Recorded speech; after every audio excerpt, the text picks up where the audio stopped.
What happens when a Hollywood legend walks onto a morning show set expecting a warm and easy talk about his amazing career, only to end up defending his entire legacy against unexpected accusations? The tension that grew between Dick Van Dyke and Michael Strahan became one of the most uncomfortable moments in the history of morning television.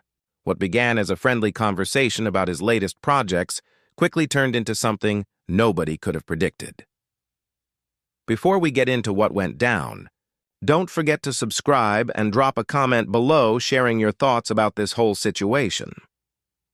The interview started harmlessly. Dick Van Dyke, looking cheerful and lively as always, walked onto the Good Morning America set wearing that famous bright smile. The audience cheered and clapped warmly, and Michael Strahan stood to greet him with what looked like genuine excitement. "Dick Van Dyke, welcome back to Good Morning America," Michael said, shaking his hand firmly. "It's always a pleasure, Michael." "Thank you for having me," Dick replied, sitting down. "I always enjoy coming here. You all treat me so kindly." "We have plenty to talk about today," Michael continued, glancing down at his notes. "You've been in the business for what? Over 7 decades now? That's incredible." "Something like that, yes," Dick laughed. "I stopped counting long ago. When you love what you do, the years just disappear."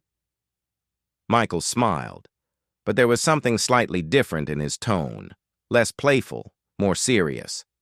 "You know, your career has covered so many eras of entertainment, from the golden age of television to modern Hollywood. That gives you a unique point of view on how things have changed." "Oh, absolutely," Dick agreed.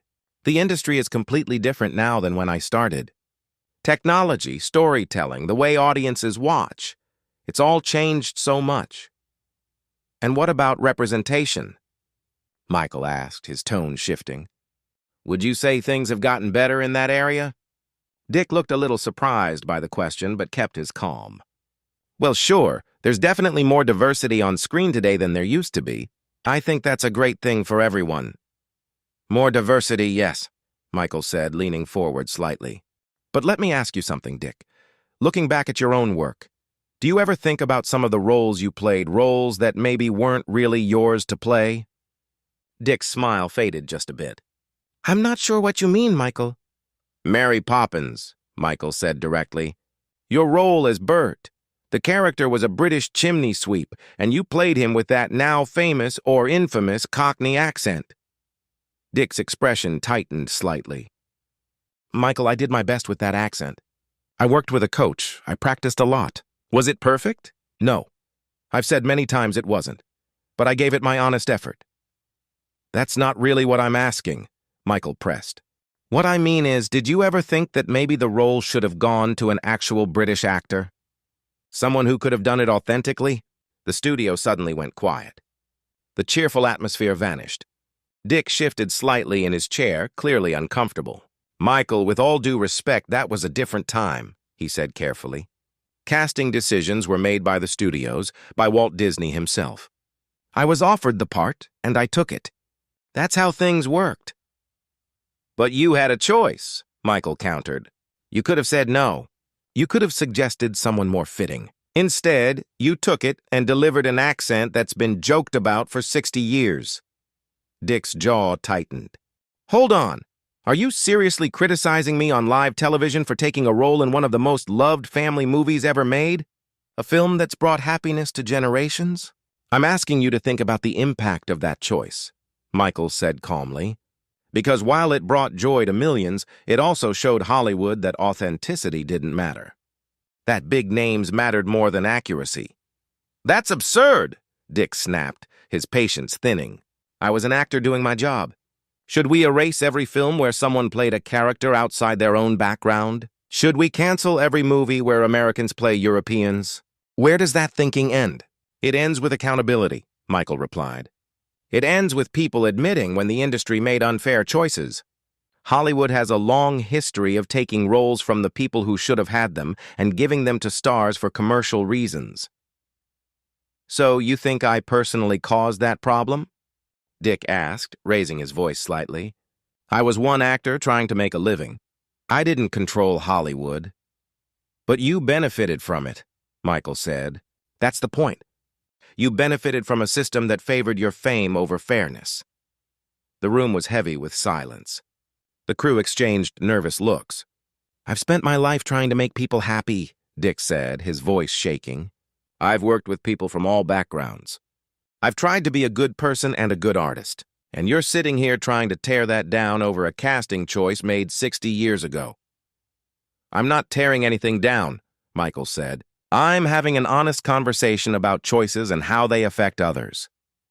"Debated by who?" Dick asked sharply. "By fans who love the movie? Or by critics who need something to complain about because they've run out of real problems?" "By people who care about representation," Michael replied. "By British actors who are tired of seeing Americans tell their stories. By people who want this industry to do better." "Better?" Dick laughed bitterly. "You want to know what better looks like? Better is when a kid from Illinois can work hard, learn his craft, and earn a chance to star in a big movie. That's the American dream. That's what I lived." "But whose dream had to wait for yours to come true?" Michael shot back. "For every role you took, someone else lost their chance." "You act like I stole something," Dick said, his eyes intense. "I auditioned. I was chosen. Walt Disney wanted me. You think I should have said no to him? Walked away out of guilt because I wasn't British enough?" "I'm saying the system was flawed," Michael said calmly. "And people who benefited from that system should recognize it." "Recognize it?" Dick's voice rose again. "What do you want me to say? You want me to apologize for my career? For my success? I won't. I won't apologize for working hard all my life." "No one's asking you to apologize," Michael said. "But you could admit that some chances came to you unfairly." "Unfairly?" Dick shook his head. "I worked for everything I got. I started from nothing. Rejection after rejection. That's not privilege." "Hardship doesn't cancel privilege," Michael replied. "You can struggle and still benefit from being in the right place at the right time." "So now my whole career comes down to demographics?" Dick asked in disbelief. "Nothing I did matters because of some invisible advantage?" "It matters," Michael said quietly. "But it has context. Opportunities weren't fair back then, and they still aren't." Dick took a deep breath. "Michael, I've always tried to help others. I've supported causes. I've worked with all kinds of people.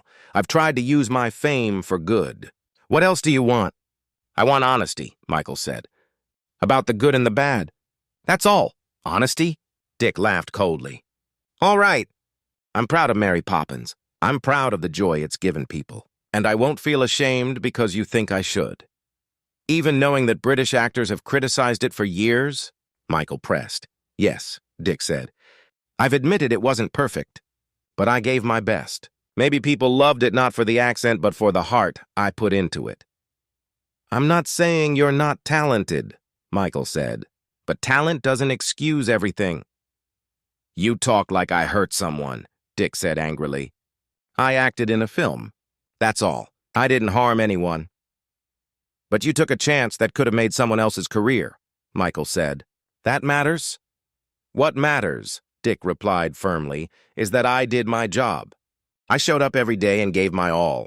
And by the way, Julie Andrews, who's British, never had a problem with me. We're still friends. Does that not count?" "One person's comfort doesn't make it right," Michael said.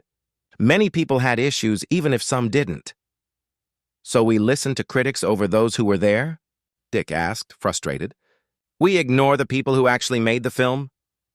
"We listen to everyone," Michael said calmly. "And we learn." "Progress," Dick said sarcastically. "You call this progress?" "It feels like rewriting history. Like putting an asterisk next to everything I've ever done." "If that asterisk is true, maybe it belongs there," Michael said, and the audience gasped. Dick looked shocked, then angry, then sad. "You really believe my career deserves an asterisk?" "I think every career should be seen in full," Michael said. "The good and the bad. So what do you want me to say?" Dick demanded. "Say the words for me." Michael paused. "I want you to say you understand why some people had issues with your casting. That while you tried your best, maybe someone else should have had the chance. That's all. And if I don't agree?" Dick asked. "Then we disagree," Michael said simply. "But at least we talked about it." "Talked about it?" Dick said. Feels more like you set me up. You lured me here with smiles just to question my entire life's work. My goal is honesty, Michael said, not blind nostalgia.